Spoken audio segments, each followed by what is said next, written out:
Hey, hello family. Hello brothers and sisters, cousins, friends, enemies, trolls. Welcome everybody. Welcome back to the chat. We're so glad you're here. We want to say first, time is precious.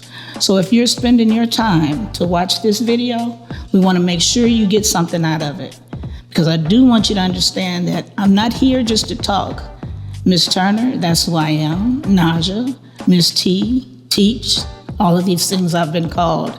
I'm here to share information with you, information from the ancestors.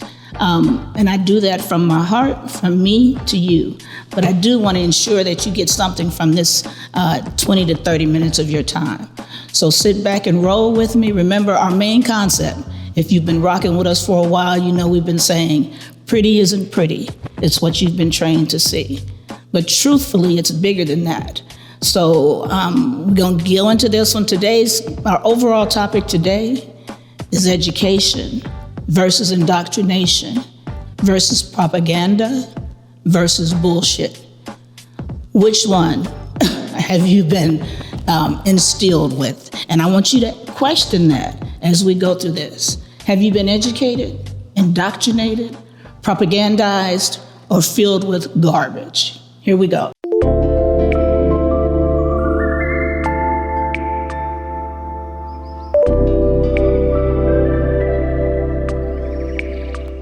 I want you to go on an imaginative journey with me. We're going to use our minds and we're going to travel through our imagination. And if you actually do this with me, it'll make more sense to you in the end. I want you to imagine that we're in the deepest parts of the ocean and we're orcas and we're swimming through the ocean. We're going to put up on the screen right now, you see the ocean, that vast ocean. And last time we talked about water, right? And the purpose of water and what water does for us. Because you know, I'm a teacher and a scientist. So water, and we as orcas, we swim about 100 miles a day. That's what we do. And we travel. We have all this huge ocean in which to play. That ocean is our habitat. And we're known to we have a migration that we travel, right? All through the year. There's several places where you can find us. And you and I, as these orcas, we swim and we travel with our pod. They call it a pod, but it's just our group, our gang, you can call it. Mothers and their children, cousins, they all stay together. We hunt together, we fish together, we play together, and we live by Ubuntu. I am because we are. That's what that means. So if something happens to one of us, it's like it happens to all of us. It's like our finger. If you take one of us away, it's like you've cut a piece of us, and we suffer consequences because of that, right? Remember Ubuntu, we talked about that before. So we're traveling, swimming, playing, enjoying ourselves. And one day, some hunters traveling in their boats find us and they see us. And these hunters are looking for orcas to take, and they want to put them in SeaWorld. And they gather us up, right? And they have our whole family surrounded. And then they start plucking out from amongst us those that they want. And they're taking the young ones from us. They don't want the older ones. They purposely pick the younger ones. And they take us out of this vast, beautiful ocean, and they put us in a swimming pool in SeaWorld. Now that is our fate. That's you and I. Now we're no longer in the ocean swimming around the world. Now we're in this swimming pool in SeaWorld, which is deep. It might be like, SeaWorld is not that big. It's a swimming pool. It is not the ocean. But now instead of us having the ocean, we have to endure in this swimming pool. Think about that for a while, right? So now we who were once in the ocean are now in this swimming pool, swimming. And we still have to figure out how to live, how to exist in this swimming pool. You can't just off yourself, so you're here in this swimming pool. Are you gonna hunt? You can't hunt. So what happens? Somebody feeds you on a daily basis, and then they start training you to do tricks, entertain them, jump up and down, make them happy. And if you don't do it, you suffer a consequence. So you learn to do what your trainers tell you, right? You do that or you suffer a consequence. Now, we're at SeaWorld. Stay with me. We're in our imagination. One of us is pregnant. One of us gives birth to a young baby orca, right? And that young orca is born at SeaWorld. And let's say you're the mother. Yeah. Now you have to figure out, what are you going to train? What are you going to teach your baby? How are you going to tell them about the world that you come from? Will they be able to believe it? Can they even see it? They were born, understand this, you were born in the wild, you were free. This baby born in captivity has never seen what you saw.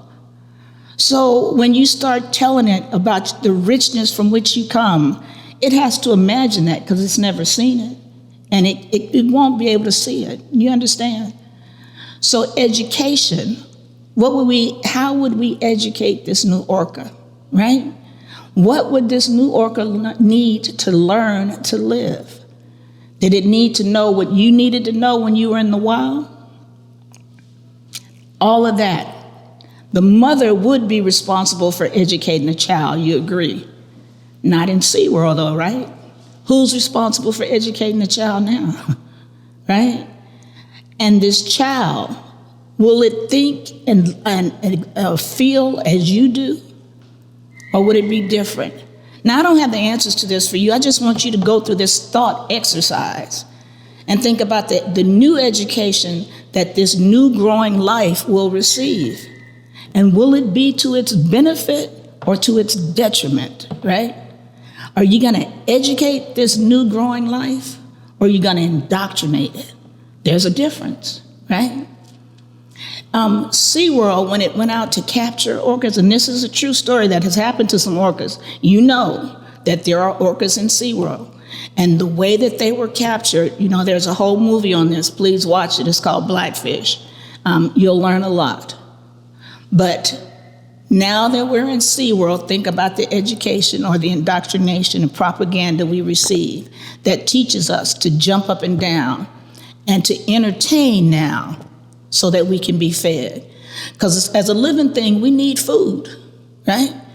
And we can't hunt anymore for ourselves. Somebody has given us the food. And you're going to learn that whoever feeds you controls you. That's important. So let's talk about the education and words. Now, we're not orcas, we're people.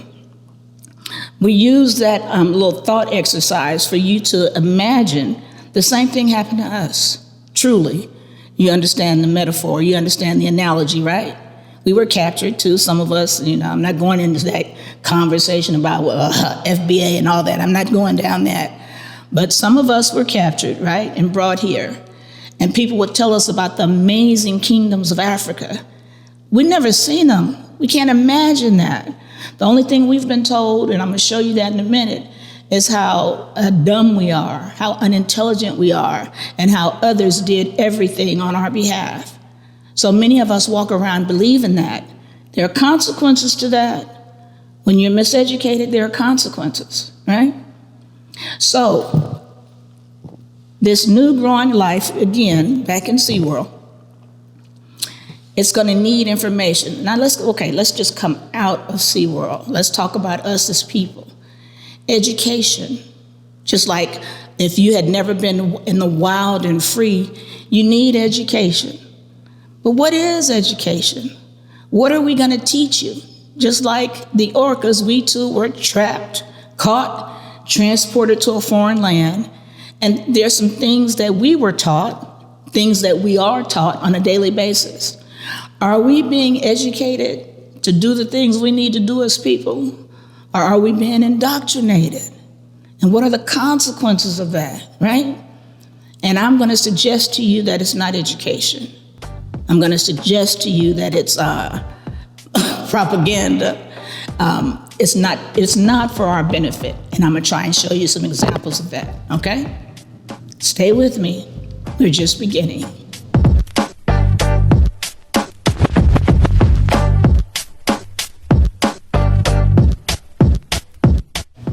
Beloved, let's talk education, right?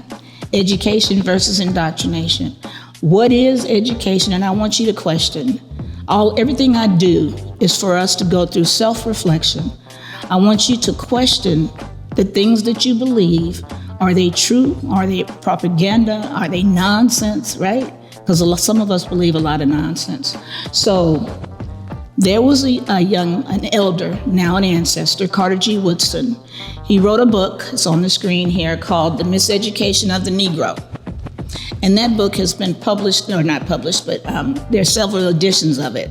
And the one that I have shows a sister with a lock around her head, right? A chain or a lock. And that lock is because what they're telling us and what the miseducation of the Negro is all about is how we've been miseducated. And brothers and sisters, everything that I'm telling you is these are not my words or my thoughts. Because nobody comes up with a bunch of thoughts like this all on their own. This is the collective wisdom of our ancestors and elders. And I will share those with you from time to time. So Carter G. Woodson's book is The Miseducation of the Negro. If you haven't read it, please do. You'll learn a lot. However, you remember we came in with Lauryn Hill. And I know Lauryn Hill read this book because she wrote this song entitled You Just Lost One. And the title of her album in that time, and I'm an album person because I'm old, is The Miseducation of Lauryn Hill, picking up on the miseducation of the Negro. You understand? So now I'm going to show you some tangible, practical ways in which we have been miseducated.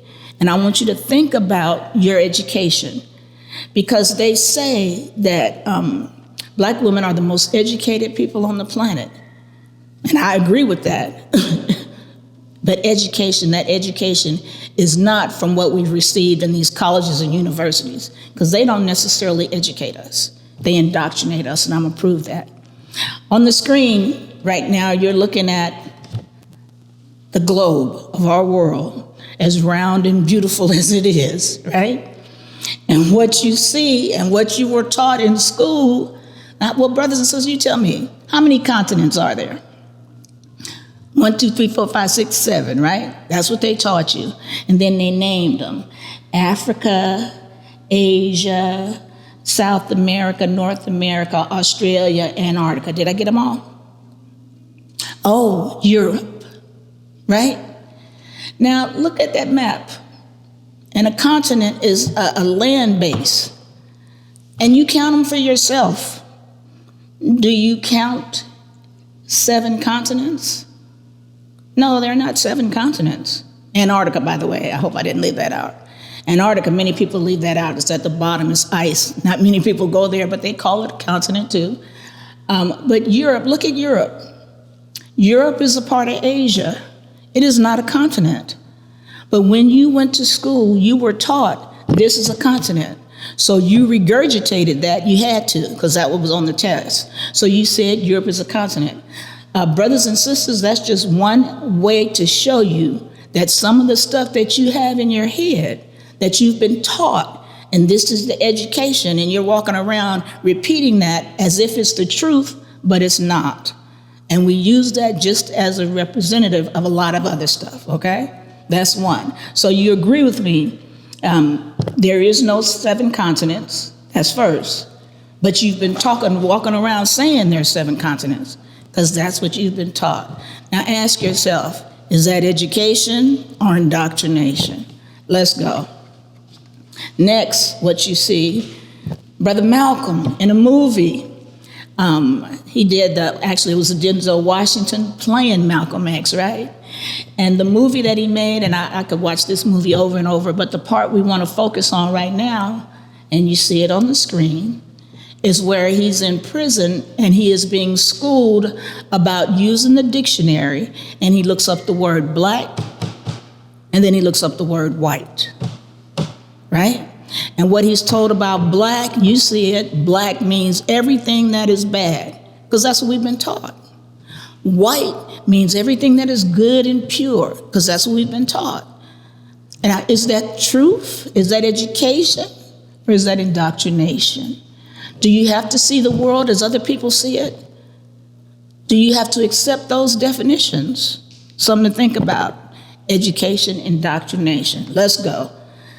Last week, or the last time we got together, we talked about the geocentric theory and the heliocentric theory. And I know these are words, just big words, but I am not trying to talk over your head or say anything that doesn't make sense. So I want you to know exactly. And if I'm not clear, please send me a comment, let me know, and I will clarify to the best of my ability. But the geocentric theory, which put Earth in the center and said the planets and everything, and planets and the sun revolve around that. That was taught to the world as truth. And last week I said for 50 years, I was wrong. Because I went back and I looked up my own stuff, because you have to do that. And it was 1,500 years. So that means people throughout the world who were under the Western way of thinking, because not everybody was walking around saying exactly what I just told you, that the earth was the center of the universe. And they knew that was not the truth. And I'm going to show you that people have known the truth, but they won't tell you. And they won't tell you because they want you to continue to believe what you believe, because it keeps you controlled. Remember, we are controlled by what we believe to be true. The things that you believe in your head, you walk throughout the world and you see what you've been trained to see. Just like if they taught you as 7 continents, every time you see a map, you look for those 7 continents. Your education forms your thoughts and your ideas and becomes the way you see the world, right? So I want you to listen with me, and we're going to listen to a gentleman by the name of Randall Carlson.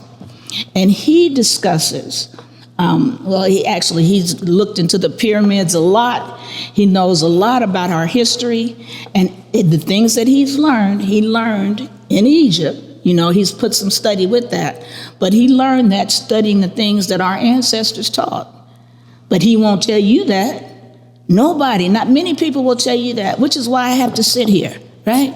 Which is why I have to do this. If the truth was out there, I would shut my mouth and mind my business and do what I do.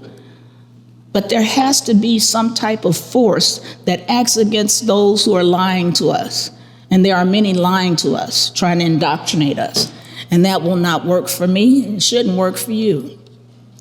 So now I want you to listen to Randall. This is Randall Carlson. They call this sacred geometry.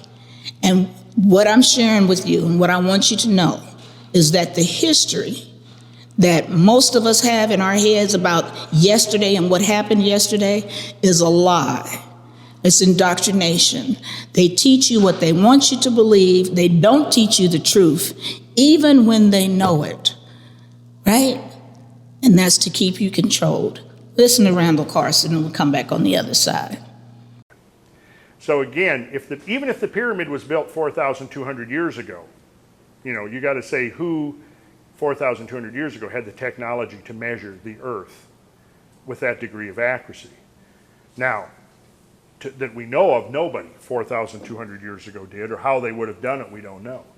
But on the other hand, if it turns out that the pyramid could be much older, it leads us back to the, going back 10,000 or 20,000 years. This to me is one of those little, sort of like the little crack in the dike, that if you don't keep it plugged, the whole edifice of contemporary knowledge could get swept away. Because we can't acknowledge that somebody 10,000 or 20,000 years ago was scientifically sophisticated. That was the days of Cro-Magnon man and Alley-oop living in the cave and so forth. Cavemen, which is a silly idea actually. Yes, I'm sure people did take refuge in caves when things got really crazy out here. Yes, I think people did take refuge in caves. But see, this is one of those things, again, that if you accept that it's not just a coincidence, it opens up a whole can of worms that mainstream science generally doesn't want to address. So that was Randall Carlson, sacred geometry. And the things that he studied and that he learned, Now, they won't tell you this, just like he just said. That's the crack in the dike. That's information that's untouchable. It's taboo.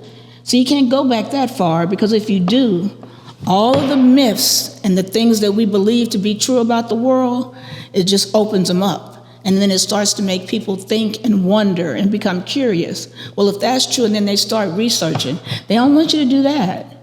Remember, because you were taught that the world is, this is what year? 2025. Now, that's not the age of the planet. And some people have never even questioned, what are we counting? That's just the age, basically, of the Europeans and their dominance on the world. But there's a whole history before that, right? So think about that. And I'm going to say this, I'm going to put it out there, and we're going to run. But sometimes the religions give us our history and our way of thinking, and they control the way we think more than they benefit our soul, right? So think about that. You know, God is God. God, the creator, whatever you believe, that is what it is. What you call it is something else. Just think about that. That's Randall Carlson. Now let's round this up, right? So we're going to say finally, and we really are at finally. Is this education or indoctrination? Have you been educated? Have you been propagandized? In fact, propaganda is what we receive on a daily basis here. No one is trying to open that dike, as Randall Carlson said. No one is trying to give you the real truth of the world. And some people may think, well, I don't need that. That don't matter to me. That's the history. That's ancient stuff. I don't have no benefit for me. Has no purpose, no control of my life. And believe it or not, that's the problem.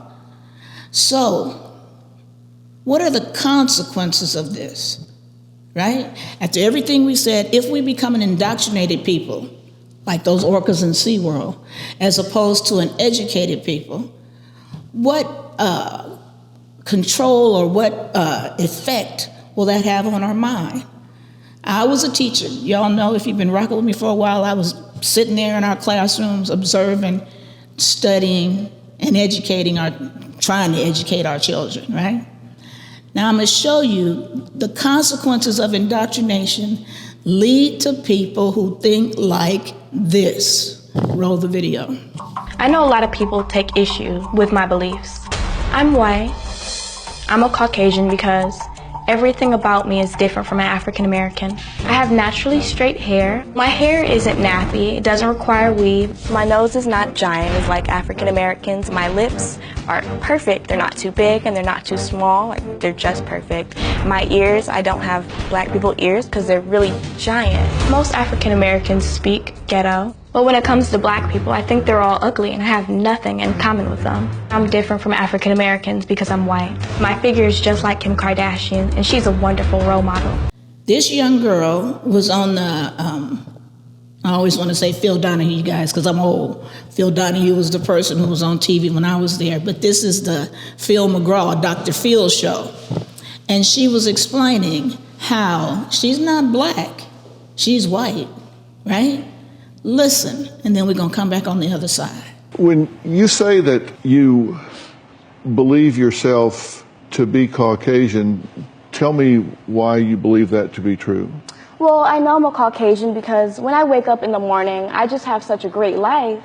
And that my hair is so perfect, my skin isn't ugly, and I'm not fat also, which is also a really African American thing.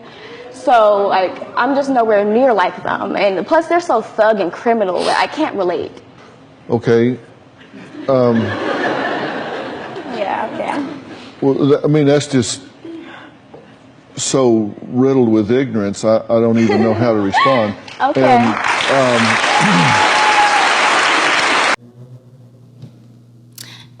you see that?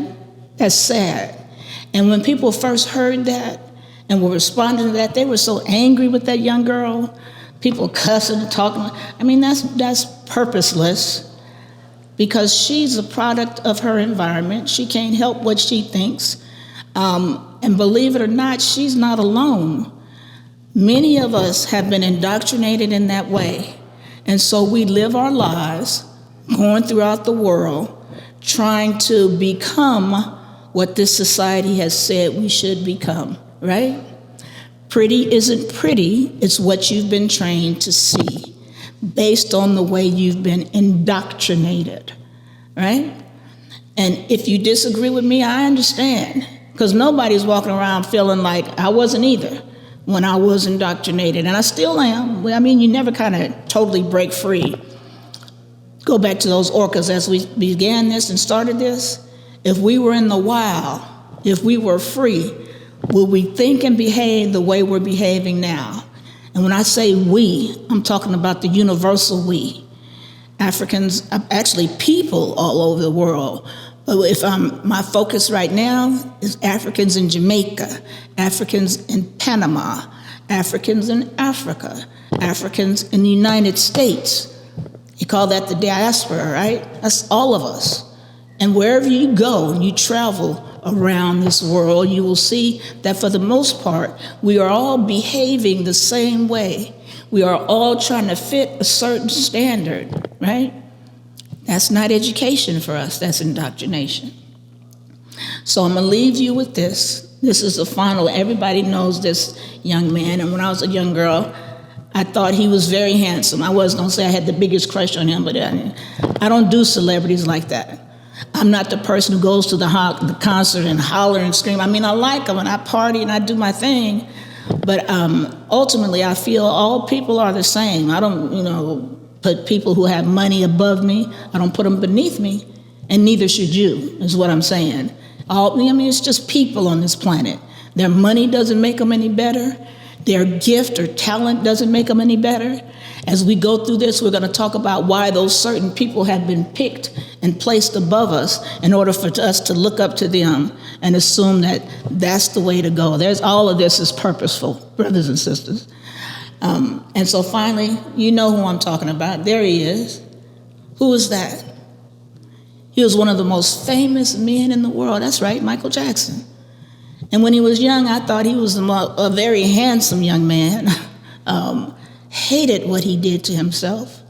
But he is representative, and he's a case model. And again, this is not me. This is what I learned from listening to our ancestors and elders. This is what has been done to our mind. That lock that was on the mind, right? This is what they have trained us, indoctrinated us, and made us think this is necessary to survive. So all of us, I shouldn't say all of us, that's wrong, never use the superlatives, but many of us are going throughout life the most important thing we do is to try and fit this standard. And then once you fit the standard, you feel like you can be heard, you can be seen. But the truth is, life is for the living, right? You have to free your mind. And if we had a nation of people who thought like us, believed like us, didn't have greed in their spirits, we could create a nation of good people. Because we're not dealing with good people. We're dealing with people who lie, who deceive, who are malicious and mean. That dyke that gentleman talked about. They know the truth of history, but they won't share it with you. You ask yourself why, right? Because what you believe to be true about the world is what controls your behaviors, the way you act, and that's what they seek to control. On that note, brothers and sisters, we're gonna call it a day. Talk to me. If you feel me and you hear me, say something to me so I'll know that you're out there. Have a blessed day. Be good to yourself. Love yourself unconditionally. Starts with self-love. Once you love yourself, you can love others. Be blessed.